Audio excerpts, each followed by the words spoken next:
Hey guys, welcome to Book Review 118. Today I'm going to be reviewing Brave Dragons, a Chinese basketball team, an American coach, and two cultures clashing, by Jim Yardley. So, as the title might suggest, this is about the Chinese Basketball Association, specifically the Taiyuan team, the Brave Dragons, and kind of the course of their season, as well as sort of the aspects, not just whether they won or lost, but some of the cultural differences, as well as sort of just the dramatic storylines of the season themselves. Anyway, the reason that this was kind of chosen as a story was because Bob Weiss, an American coach, a white American coach who had previously coached in the NBA, was chosen as the first NBA coach to coach a Chinese Basketball Association affiliated team. And interestingly enough, rather than being the coach of, say, one of the leaders, the Cleveland Cavaliers, if you will, or the Los Angeles Lakers, the classic franchises, of the Chinese Basketball Association. He was actually hired as the coach of Taiyuan, which is sort of a not meant to be too despairing, but a kind of a backwater, coal and resource based province, or it's in Shanxi, and Taiyuan is the capital. But they're essentially based around resources, specifically coal. There has been a lot of money made just by the fact that the Chinese economy has really heated up, and there has been a need for such commodities in this new Chinese economy. But it's certainly not the center of sophistication, like a Shanghai or a Beijing or like a Guangzhou would be, or a Guangdong would be. Who is the boss of this? Well, he's the owner. He's the Mark Cuban of the Chinese Basketball Association, known for being way too meddling in the day-to-day affairs, even being meddling in the basketball games. His name is Boss Wang, and Boss Wang is known for his tirades, is known for just really kind of being kind of a little bit dickish. Well, anyway, Bob Weiss, the American coach, is sort of a counter to this, in that he is known as being a quote-unquote players coach, being very amicable to his players. So the first player that he gets is, I believe, let's see if I can find him. Okay, so I guess I should explain sort of about the Chinese Basketball Association. So, unlike in Europe, there's limitations on foreign import players into the league. You can have one player, I believe, from Taiwan. Oh no, it's not Taiwan. It's all of Asia. So, Russia or Kazakhstan. Turns out that the import for this team, even though he never played, was from Kazakhstan, as well as two truly global imports. So, the first of the global imports is Olamide Oyedeji. I'm sure I'm pronouncing that wrong. But he's from Nigeria, but remained with the team throughout the course of the entire season. He plays center. He's known as kind of the shot blocking, rebounding, stuff up the middle, but not necessarily your microwave oven scorer of the team. So the second player that they get is, let's see if I can find him, Donda Smith. Yes, Donda Smith. And he is an American player who I think maybe played a few games in the league, but was never a star. Sort of like the 13th man in the league, in the NBA league, on the bench. And he's kind of interesting in that I really feel they had three players that all filled this second import spot. The first spot being by Olamide. I'm sure I'm pronouncing that wrong. And I really felt Dante was the one that really filled the role best because he was both a scorer but also a facilitator. He seemed, if not to be in love with his role in the country, at least responsive to kind of adjusting to the culture of his teammates, the culture of the league, etc., etc., etc. So anyway, that's kind of the first part of the book, or first, phase, if you will. A couple other characters. You got Garrison Go. He's sort of I always think of him as like the hip hop translator. He was not a player, but was very important in the interaction between Coach Weiss, Dande, and the Nigerian guy, whose name I'm not sure to pronounce. Let's see, what else is there? Yeah, it just kind of talks about sort of the craziness of Boss Wang, sort of kind of the way that the Chinese league works, which is much more based around just constant drilling. Not that practice isn't important in the NBA, but it's practice made specifically to maximize how you play in the game.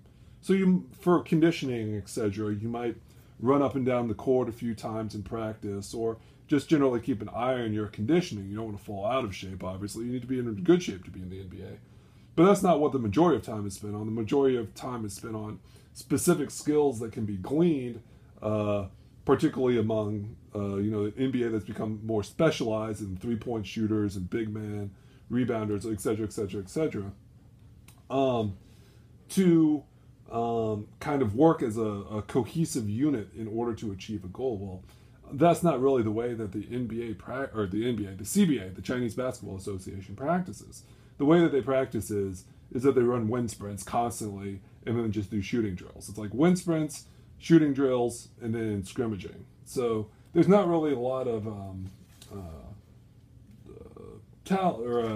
skill transferred over. Now you'd think that by hiring Bob Weiss, that would be an admission to this flawed line of thinking.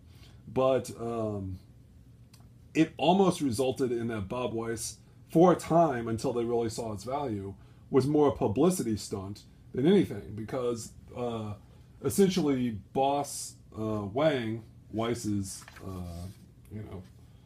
person on the team, made, let's see if I can find him. It's not Little Son.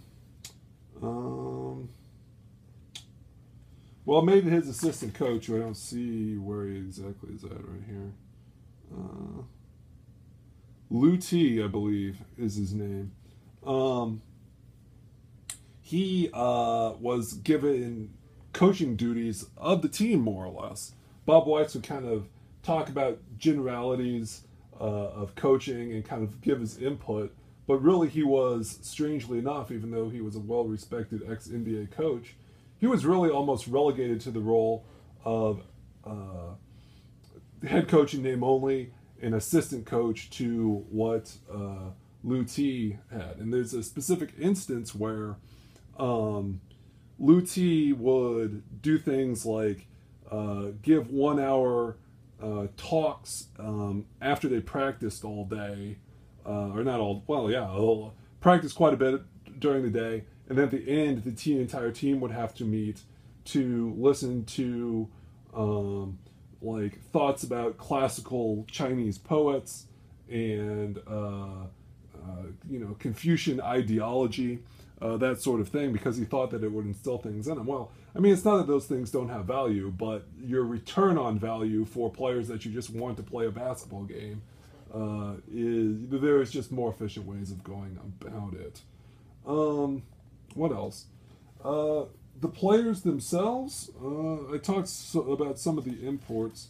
There was Joy G, Zhang Bahai. Zhang Bahai was not a player, but he was the general manager. He was kind of stuck in between in that he had his own sort of ego problems, but was more often than not having to subsume his ego to Boss Wang. So it was both, but when Boss Wang kind of backed off, that's when his ego took centerfold.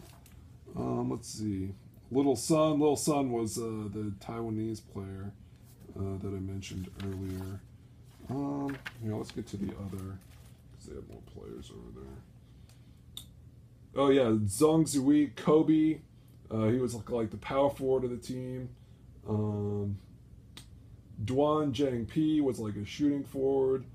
And basically, like, these guys were somewhat skilled players, but still, it was expected that the foreign import would come in and score 30 points in every game. Kind of, they had their own personalities. I think Kobe was a little bit more Kobe-esque, a little bit more glamour. What else was there? Joy got hurt about halfway through the season. Yeah, so essentially the second import that they bought on, that Boss Wang brought on, was a very, brought a lot of headlines, but was also a controversial decision because the Brave Dragons were not a good basketball team. They had finished, like, I think within the bottom 5 or bottom 3 or 4 even of like a 15 or 20 team league the last year. And so, again, kind of in a backwater, not really, et cetera, et cetera, et cetera. So they made a lot of moves to try to get publicity. One of these was they got rid of Donda Smith, who was doing well with the team. The team had actually started hot under his leader, his play and Bob Weiss's leadership, as well as the play of the other players. But they actually got rid of Smith and replaced him with Bonzi Wells. I've seen Bonzi Wells play. I wouldn't exactly call him a star in the NBA, but he was that tier right below a star, where he would be, maybe if you had a starting 5 in the NBA, there was a time period where he was probably the second best player on the court behind whoever your star was, and could certainly score, I think, like 12, 15, 16 points a game, and occasionally would score a lot more than that for the Trailblazers. Now, by this point in his career, this big book was written in 2009, he had kind of faded somewhat, but the luster was still there. The star status was still there, and so it was definitely sort of a glamour signing by Boss Wang to bring him in. Well, of course, on the basketball court, this doesn't always work out.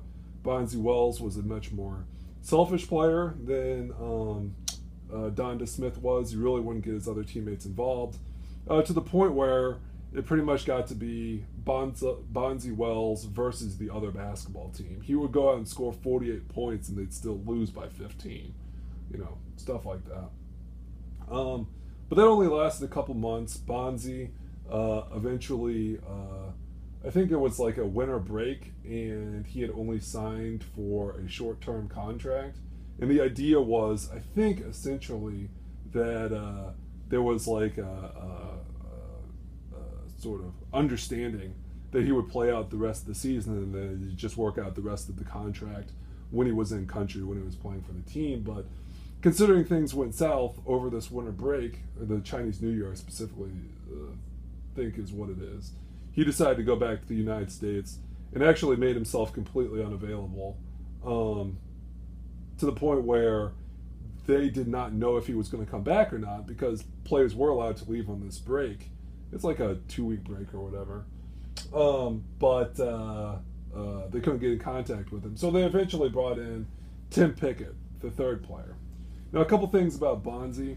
Bonzi Wells, again, was a sensation, but he pretty much locked himself in his hotel room, it was actually like a luxury suite they kept him up in, but he would never go out and interact with his teammates or anything. He'd pretty much just show up to practice some, begrudgingly, play the games, get on the team bus, etc., etc., etc., put on his headphones, look at his iPad, and leave.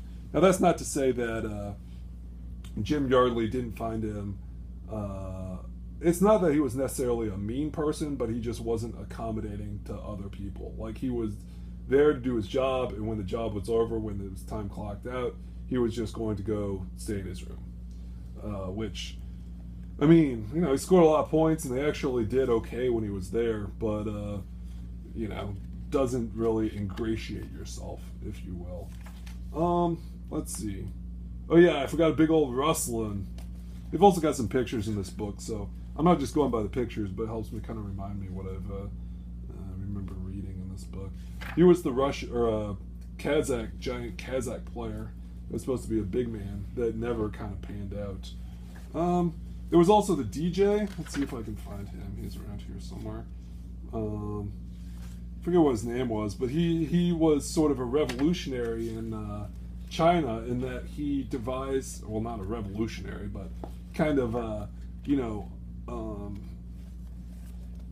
when other teams had more interesting teams that they put together that won games or had more interesting halftime shows just because of larger budgets, he was really able to kind of entertain the crowd by having a very specific musical styling. Let's see, where is he at? Taiwan Crazies. Yeah. There's a picture of Bonzi Wells. Oh yeah, Rin Hong Ben, and or the Red Soldier is what they named him. And kind of what was interesting about him is a lot of it sounded sort of like noise when Jim, the author, observed him, but over the course of the season, he kind of picked up that, well, this is just very in a sport which isn't necessarily considered an art, really, though some people consider like sports arts. This guy that was the DJ for the Brave Dragons really created a soundscape and an art to the entertainment throughout the game that, if certainly not what NBA games are that are super slick and super produced, have very specific touch tones within the audience, within the fans in the crowd, to get them pumped, to get them going, to get them hyped. So I thought that's kind of an interesting thing about that. All right, hey you guys, sorry I got interrupted. Anyway, doing the review for Brave Dragons. And I was talking about sort of the soundscape that he created. Also some of the things talked about in the book. Well, I guess, there was the Red Soldier that created the atmosphere. Let's see, what are some other things? Oh, he talked extensively about the CYBA and, the reason, the reason that basketball took off in China in a way was the same reason why it initially gained popularity in the United States, in that James Naismith created the game of basketball at a YMCA. Why am I saying CYBA? At a YMCA in Springfield, Massachusetts.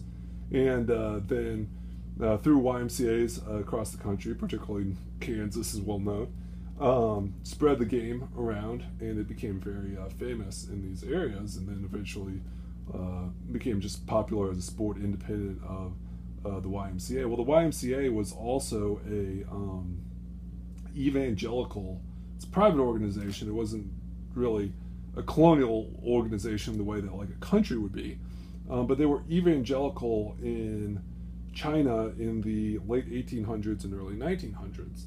And one of the things that they brought along with them in this evangelical effort was basketball.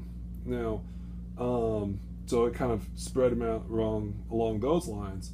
The YMCA ultimately was not as successful in China as they wanted to be, but China, in many ways, you have is the law of unintended consequences. Like people go there with intentions, and the end result is not always the intention they went there with. In this case being that basketball became very popular. And what was interesting was that under Mao Zedong, a lot of what were considered bourgeoisie sports were banned during the Cultural Revolution, and even before the Cultural Revolution, just when the communists were in power. But basketball, particularly among the military, was very successful. And this is reflected in the fact that Baiyi, B-A-Y-I, won the Chinese Basketball Association. I think was established, I want to say in the late 90s. And the Baiyi, I'm pronouncing that wrong, won the first like 6 titles, and even today, though there's a lot more parity, it's still considered one of the preeminent teams, aka like the Lakers, of the Chinese Basketball Association. But anyway, that's kind of interesting about the YMCA and how basketball spread there. The author, Jim Yardley, went to the first YMCA in China, and actually there is a picture right there of the basketball court that he went to. He went there when he was seeing one of the games. I think it was in Taiyuan. No, yeah, Taiyuan was the home place. Tianjin, the port city essentially for the city of Beijing, which is a little bit inland. Yeah, it basically talks about how like a lot of moguls and stuff run the team. The last player to play was for the Brave Dragons was an import named Tim Pickett, who, if not quite as selfish as Bonzi, was certainly not as talented as Bonzi either, and also not as accommodating, both in terms of culturally as well as on the basketball court themselves, to the team. And so they kind of struggled some under Tim Pickett too. Yeah, I guess I'll go ahead and talk about the end of the season, and then there might be like 1 or 2 more things that I want to talk about. Tim Pickett, so they were very close to qualifying for the playoffs, but did not. But there was a promise with a bonus attached to it that if they could get 10th place, I believe it is, because I think 8 teams maybe made the playoffs. And then 10 teams. But if so, they were out of the playoff contention. But if they made 10th place, every player would get a big bonus. And now this would seem crass by American standards. But you got to remember, these players, the foreign imports, are making a couple $100,000 a season. But many of these other players, it's just, it shouldn't be viewed as crassly because it's not big bonuses like in the millions of dollars. It's just, a standard performance bonus. And so that was kind of the drama at the end of the book. Would they or would they not make 10th place? And they actually won a very close game in their last game of the year. I think somebody like made some free throws down the stretch or something. Maybe Joy, I think, who was the name of a player. And they pulled out the game, got 10th place, and that's kind of how the book ended. The author doesn't really go on to do multiple seasons. I think that would just be excessive. But he did also note that in classic Boss Wang fashion, who had gone through multiple coaches in the past, had gone through multiple general managers, tended to go through foreign imports really quick. The core of the team was essentially blown up after the season. So it was a good point to end the book in any case. Couple other observations. Just the large amount of smoking that goes on in the stadium, to the point where they said there was a smoke cloud, cigarette smoking. A smoke cloud that would gather above the court, and players would actually have to play through that. I thought that was pretty humorous. Bob Weiss did mention that his wife, Terry Weiss, it's kind of odd pronunciations, did like China quite a bit. They did come back and coach for another. Bob Weiss did come back and coach for another team, and I think kind of for a while was considered he wasn't just a hired gun. Maybe for the team he was a hired gun, but he wasn't just a hired gun for the league. He actually became an established part of the league, and et cetera, et cetera, et cetera. Olame continued to play in the Chinese league. That's the Nigerian.